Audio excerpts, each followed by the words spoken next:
is the interim manager at Manchester United. Maybe not interim manager. He's the caretaker manager till the end of the season. It was Ole, Carrick, back and forth between the two. It's Michael Carrick at the wheel. Excited to get somebody in. He recently managed Middlesbrough. Absolutely buzzing on this one, sir. United legend coming in. Regardless, we got to get the vibes right. We got to get the football right. We have a lot to play for this season, so good luck to Michael Carrick and the staff. Welcome aboard, Michael Carrick. You've got big shoes, or at least big responsibility to fill until the end of the season. We've still got quite a bit to play for. No cups, of course, after crashing out in the FA Cup. But Michael Carrick gets the reins for basically half a season, just under. If you look at between now and the end of May, and he knows what he needs to do. You know, the club has made it clear they wanted to finish in the Champions League football. They think they have a squad capable of doing so, even without making additional signings to the squad. Obviously, we could use some, but Michael Carrick is the man picked over Ole. You know, you and I could squabble about who was the right guy for the job, but Michael Carrick has earned his chops. Manchester United legend. He looks good in the role. He knows United DNA. He will play an attacking style of football that we did see. I didn't really watch much of Middlesbrough, but it's been reported that they had a high-flying attacking side. And most importantly, he's going to play back four. Back three's out the window. Michael Carrick at the wheel. He needs a song. You know, we are going across the pond next week to see United away at the Emirates against Arsenal. Carrick at the wheel doesn't really have the same rim to it, but welcome aboard. I hope he can handle the pressure. He starts with a gauntlet of matches with the Derby coming up on Saturday, right around the corner. Yeah, he's thrown right into the deep end. I feel like Fletch bottled all the easy games that we needed to win to get some momentum post Amram's departure. But it's really on to City. United fans, we got to get back to positivity. It's been a rough go. Amram with the meltdown, fans pointing fingers at each other. Lots of negativity online. That's the last thing United needs right now. We are sort of in the midst of this big transition. Look, you don't have to be positive about the owners. I'll let you be negative about the ownership. That's the real problem here. I feel like it's been festering too long. You look at the squad, it's underinvested in. You look at the manager decision, the front office, Wilcox, Barada, are they the right guys? So we have to keep putting pressure on the ownership like we did with the 1958 when we went out to Arsenal at home last season and protested with them. Apparently, there's a big protest before the Fulham game, February 1st. Doesn't surprise me that Carrick's probably onside with the 1958, despite maybe selling the ownership on his vision. But that's the big vision that he has. Keep it simple. Keep the vibes right. Get the United DNA back at this club, because I feel like we lost our way a little bit, whether it's through Amram or through the new ownership where they bottled Ten Hag. I feel like there's been a lot of damage done here from a footballing perspective, and we got to get it right. We got to calm down, and hopefully Carrick is the right man for the reset. I do think maybe going with Ole could bring back too much of those old vibes, could mess with it a little bit, although I did like Ole's at the wheel. Carrick is probably a clear the air and then focus on the next permanent manager, and so we need to praise the lads for showing up against City. It might not be the right result, but it hopefully is going to be a good performance, and that's what Manchester United needs right now. A good performance would go a long way. Clearing the air would go a long way after all the toxic negativity with Ruben Amorim, just his press conferences alone and the way he talked about the club and the players. I think you're not going to get that from either of the lads that were in contention. Obviously, we also heard Rude as a distant third. That's kind of a silly one. But Ole, you and I both went back and forth. He was the one we wanted. You could see the argument for either. Carrick feels like something new. And a fresh start for Manchester United. He did do it for 3 games. We did go undefeated in those 3 games, but he's being thrown in the deep end. Let's be honest. Once we get through City at home on Saturday and then Arsenal away the following Sunday, things calm down a bit. Fulham, lowly Spurs, West Ham, Everton. I mean, these are games that we should be winning, and no cup competition to distract you. We've got plenty of rest, and we've got the big lads coming back. Amad Diallo and Brian Mbeumo, 2 of our best players, are back from AFCON. They were in training today. That is something to be excited about, and I think it's about keeping it simple, fit for purpose. Let's just get through the season. Let's try and finish in Europe, ideally Champions League, but even Europa League would be better than nothing after 15th last season. And I'm excited about what it means because it's something new. It's like, hey, the back 3 was killing us. All I thought about was the Europa League final, and here we are. We're playing a derby. We're playing against City. They're flying. They're spending money hand over foot like it's their managers last year, and they got nothing to lose. And we're Manchester United. Never say die. We're at home. And Derby, you never know. We're frisky in the Derby. We can get thumped, but just as easily we can come up with some kind of big performance, and even a frisky draw would go a long way for this club. It's looking for something. Yeah, but this squad is reeling. We're not going to get a caretaker manager bounce. We saw a smidge of a bounce maybe under Fletcher when we drew Burnley maybe, and then it was gone against Brighton. So I hope that Carrick, they probably should have got this done sooner. It was a week-long process. They didn't have a plan. That's, if you're going to criticize the ownership, they should have probably had a plan before they sacked Amram, or at least have him coach the City Arsenal game and then bring in Carrick at Fulham. That might have bought us some more time, but it felt like a rash call. And you have to be honest. The odds are against us going to this derby. Fletch came in with nothing. Carrick's coming in barely is going to have a staff. And this is Manchester United. How could we be run this way? But unfortunately, we all know why. It is the owners. Laurie Whitwell at The Athletic. Big expose on Carrick and how he got the job. Obviously, they're breaking all of the major news, but it's coming from official channels. Carrick was going to be ringing in 2026 in Barbados with Rooney and co. playing, and he had golf plans in Thailand, but they got scrapped because he's got to come back and get this job. The process was led by Wilcox. Barada had some input. They had phone calls Tuesday, face-to-faces Thursday with Carrick, and then Saturday with Ole Gunnar Solskjaer. Solskjaer had been rumored per Ornstein that he was angling for the full-time job. We don't know exactly. It was sort of an assumption. It was very kind of wet noodle from Ornstein. No hard facts. I think it's more the club line. And it didn't really sound like a real club line, so maybe he's covering for them in some way. We haven't heard from Ole why he didn't get the job. The rumor is that he was angling for the full-time position. So Carrick maybe understood the mandate better. He just wanted to manage for 4 months and then be gone. The ownership also felt like going to Ole would be a backward step, despite the fan hype. I don't know if I agree with that one, but so this is why Carrick kind of got the job, was he got the mission of it being a temporary gig, and he's sort of a new face and doesn't go back to the Ole's at the wheel. I feel like this is more ownership, maybe covering how are we feeling about why Carrick won. I'm not hearing like games won, tactics, best thing for the team here. I'm hearing a lot of ownership speak. I mean, if it's true that the fact that Ole was pushing for a full-time arrangement beyond this season, regardless of how they finished, and Carrick understood the mandate. The mandate is to come in, finish the season as strong as possible, try and win Champions League football, clear the air. Let's reintegrate some of the lads that have been pushed out. That makes sense. I also have a feeling that at the end of the day, based on what we've seen from Ineos and how they like to plan things, you pointed all these guys, maybe some of them weren't like for like fit in terms of the role. Omar and Wilcox are both stepping up in positions they haven't had before. But at the end of the day, you can't really give them a go if Sir Jim is elbowing his way into every decision. And I have a feeling this was a Sir Jim decision. Could have been impossible that certain individuals in the front office preferred an Ole because of the track record. The reason that you and I were so adamant that, hey, he's got to be the guy for the next 4 months. Also, there's a vibe element. Jim is a vibe guy. I have a feeling based on just the interviews and what we know about Ole, always a little bit more awkward. Carrick's a little bit more gregarious, a little more charming. I feel like he probably liked him more and was like, I like this guy more. Let's go with that. Also, you even said it, the idea of us going back to something we already did. They always try to be a little bit clever around their decision-making. Ineos, maybe sometimes too clever, making things more complicated than they need to be. But either way, he's the guy. He has managed in England. He did manage United for 3 games. Most of his experiences in Middlesbrough. He's brought in some decent staff, right? Especially Holland, who had spent a lot of time with the England team with Gareth Southgate. Tactically very astute. So I'm trying to be very bullish on this. I like Mike Carrick a ton as a player. Low expectations for caretaker managers. Top four is a hard ask. That's a big ask for any new guy coming in when the team is falling apart. He did 3 games, did well in 3 games. The hard games are probably games 6, 7, and 8, and we're going to get that. And you can look at this team, you can look at how they performed against Burnley and be concerned. And is there enough for Carrick to get an impressive performance? I don't think so. And we don't have the best man for the job. So the best man would have the most experience.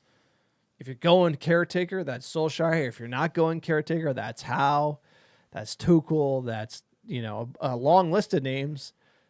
I feel like this whole caretaker interim phase We tried it. It doesn't work. We've also tried appointing managers mid-season. That didn't work with Amram specifically. Maybe different system, not enough players. But historically, football teams literally like Nottingham Forest, you just line them up, sack them, new guy. It's not the NFL installing the offense issue. It's literally you can get another coach. There's 4 months left. Go again. But who knows? We're going to see how this goes. Hopefully we won it. Let us know what you think in the chat, in the comments below. Would you have picked Ole for the nostalgia, or you want Carrick for the fresh energy? Let us know. Also, don't forget to subscribe to the American Red Devils podcast. Hit like. It's free. Helps us out. As far as Carrick's history as a manager, as a player, you know him as the Manchester United legend. 15 years from 2006 to 2021, 5 Premier League titles. What's that, sir? It's been too long. Won the FA Cup. Ultimate club man. Dominated the midfield. In managerial sense, he got his first taste as caretaker. He was in Ole's staff. Solskjaer got sacked. He won 2-0 at Villarreal, which secured the Champions League knockout spot. 1-1 at Chelsea. He drew them, but obviously Tommy T was on the touchline, and he beat Arsenal 3-2. He will manage against Arsenal again, so hopefully a big scalp for United. After United, he went to Middlesbrough in the Championship for nearly three years. He departed 7 months ago.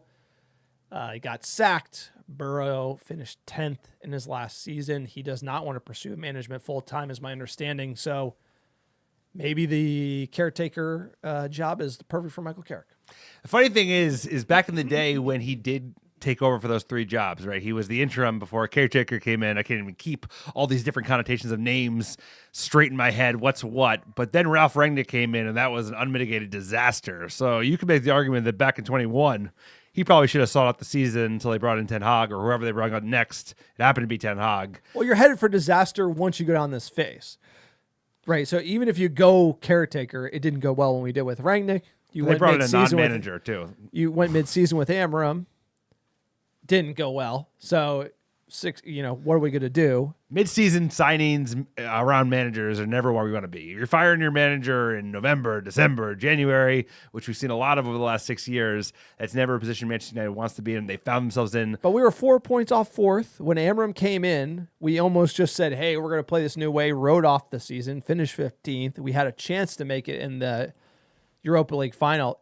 Are we riding off top 4 again? We're not that far off of it. And we have the same problems, right? I think that one of the problems was that the old manager wanted to play this absurd system that didn't take advantage of the players he had at his disposal. He was also all over the place. He switched back and forth at it, and that's not even including the pressers. The argument around Ole, totally with you. I was aligned along with the fans. We asked the ARD community on our Twitter account whether they would have preferred Ole or Carrick. It's slightly edged around 55% to Ole versus 45% to Carrick.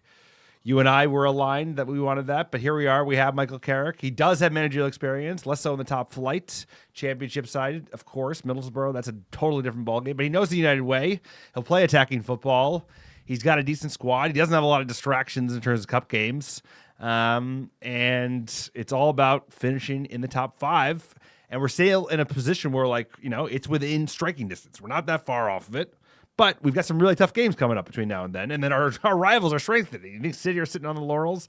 They're spending money. They bought Semenyo. They're buying Gahey from Crystal Palace because they just have unlimited cash. And they're not even... The funny thing is, at the end of the day, our owners are still not even reinforcing Carrick. They didn't give Ruben Amram any more tools in the toolbox. It's not about the manager. It's about the squad. And the squad needs a central midfielder, regardless of who the manager is. And we're going to have issues with that, no matter who's coaching Manchester United, as we saw in the last 2 games under Fletch. And Carrick did give his big United interview today on the derby. He was quoted as saying, we live for this kind of match. That's what we're here for. I feel like he understands this club. I'm excited.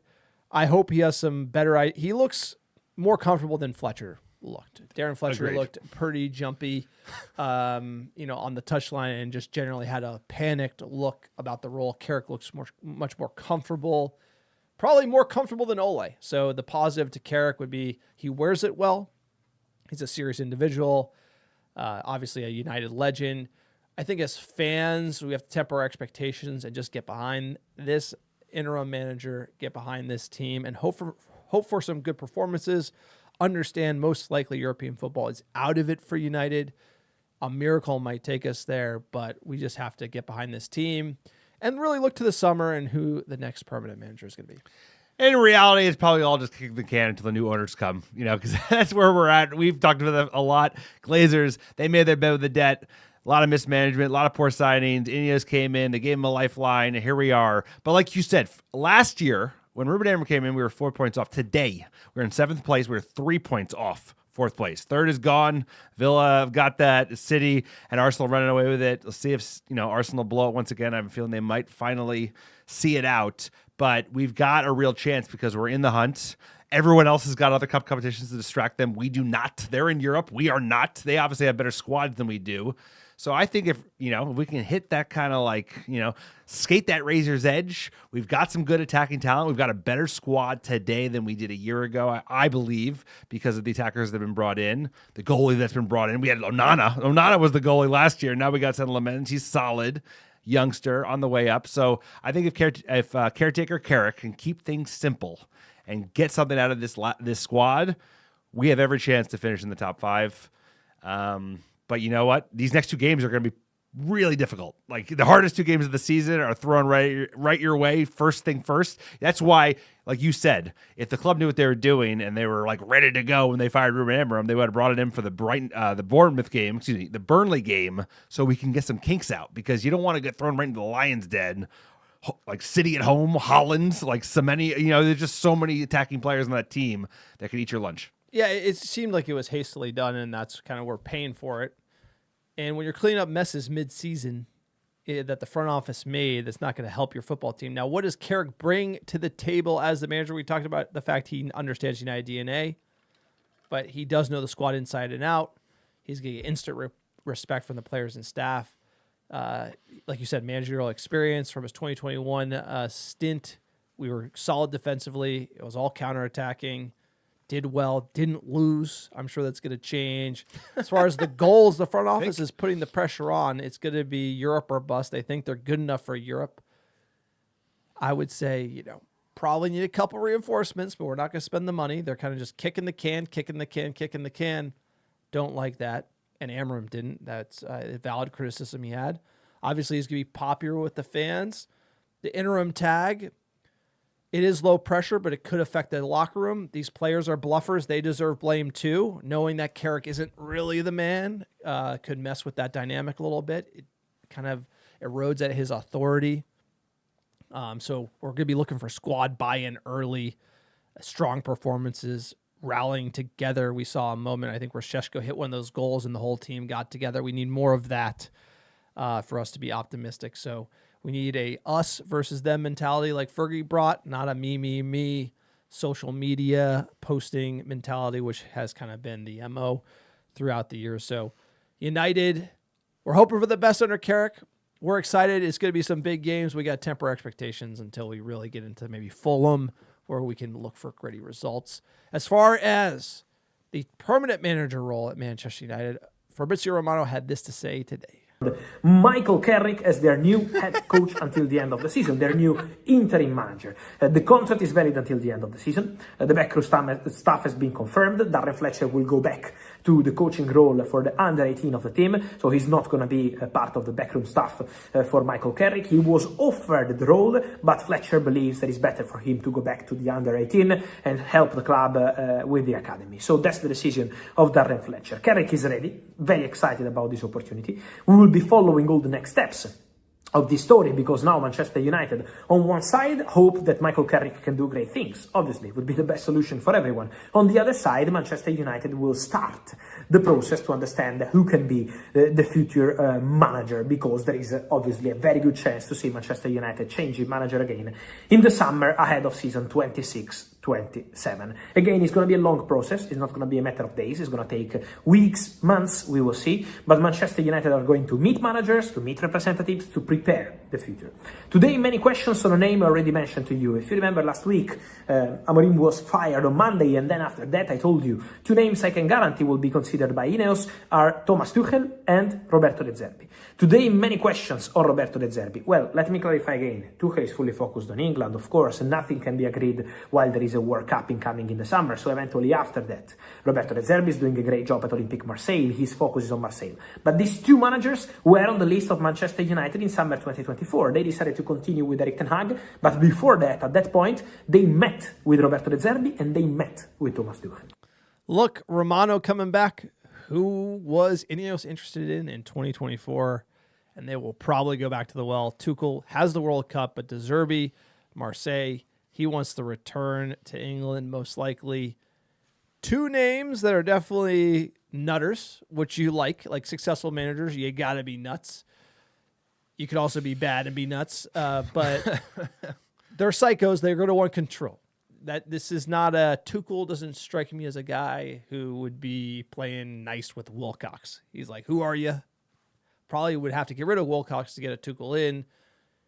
And De Zerbi, I hope that's like plan B or C, because ultimately, he did do well at Brighton, but we saw Brighton has done well under Herzler, and they got good talent. So Tuchel is probably the man. That's getting back to like the Mourinho type of appointments, where it could go well for 2 years, but we need something. I feel like we need an Eddie Howe to help us rebuild this team in a slow but steady, predictable Dan Ashworth way.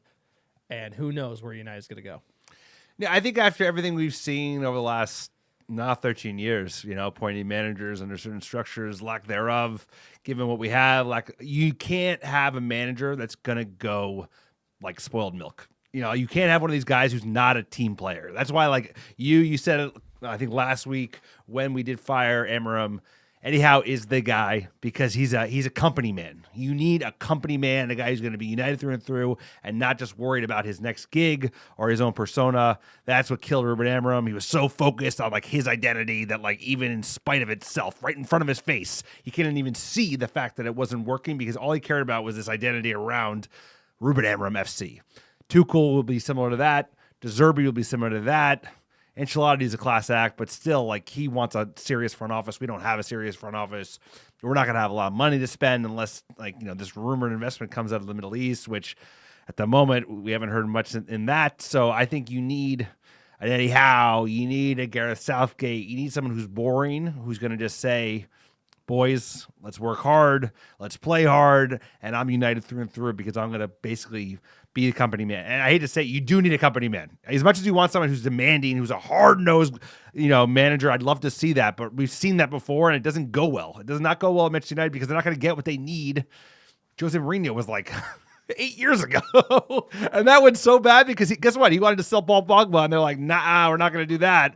And he got pissed, and he forced his way out.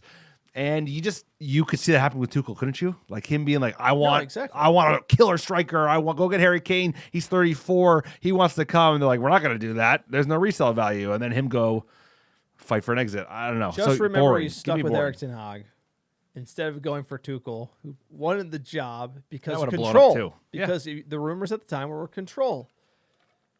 And Ten Hag went to Leverkusen, got fired in a week, and now he's a technical director of FC 20. You never get sick saying that. This guy loves.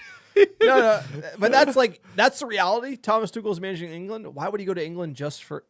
He clearly goes places for short periods of time, gets fed up, left PSG, went to Chelsea, left there. He has a wake and a high turnover, and United don't need that. Short tenures, too. We need someone who can come, eat crow, and help us for the long term. As far as managers go, Poly market, the wager is still on. Michael Carrick right now is the odds-on favorite to be the next permanent manager of Manchester United. Obviously, he got appointed as the interim caretaker head coach. That doesn't count. His odds are decreasing right now because if he does well, makes top four, maybe Ineos would have the Ole vibe and then give him the full-time job. But Glasner is second and 16th at 16%. Tuchel is at 14%. Southgate at 13%. Javi at 8%. Javi Alonso climbing up now. Whew, that's what I'm talking it's about. Maresca, Kieran McKenna. Eddie Howe's nowhere on this list, surprising. which is interesting. Laurent Blanc. What up? Friend of the pod. Yeah, friend of the pod. Met him that PSG game. But regardless, it's looking like, how is Glasner odds on? Number one. But you have Tuchel, I believe is the yellow line here, shooting up all of a sudden. No De Zerbi either. After what we heard from Fabrizio Romano, that accent gets more intense every week. But Tuchel, look at ever since January 14th, Tuchel's been shooting up the list, and there's got to be a good reason for that. So Tommy T, I don't think he likes the international game. I think it's pretty fair he's going to come out, and he did have the interview where he said he revered Old Trafford. He could get us back to our winning ways, but it would take a lot of cash, and I don't know if Ineos has that. As far as top 4 odds are concerned, 15% chance for Manchester United. You know, we hit our high this season. It was after beating Liverpool away and then beating Brighton. We were up to 25% chance of making top 4, and ever since, actually, I think it was almost 28% after we lost to Everton. Those cratered and have never recovered. They've been on the decline steady ever since. Ruben Amorim, that's not good for Manchester United to have odds that are in the 15% chance outside looking in. If you look at the table, we're only 3 points off. How could it be 15%? Well, we fired a manager. We're not reinforcing our squad, and we have a championship temporary hire. So United legend, but the chances have to be low. I mean, he only managed 3 games in the Premier League his whole career, so this is a huge risk, of course. I think, Muppet take it's slightly higher. It feels like it's like at least 20, 25%, but 50% is probably right. This club is in a real tough spot. We're only 3 points off, but there's so many teams in the hunt, with Liverpool and Newcastle and even Brentford above us in the table. It's a challenge given the squad, of course. But the one thing that I think works on our side is that there's so few matches that the team is going to be well rested. You can play Casemiro every game. You can get a good 65, 70 minutes, hook them.